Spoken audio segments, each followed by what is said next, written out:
fundit? Se Groenlanda.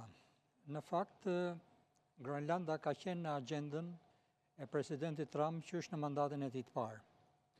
Ai u mundua që të ravizonte një lloj përqasje ndaj Groenlandës me të njëjtat synime, në mënyrë që Groenlanda të bëhej pjesë e Shtetet e Bashkuara të Amerikës, por natyrisht me politika të buta.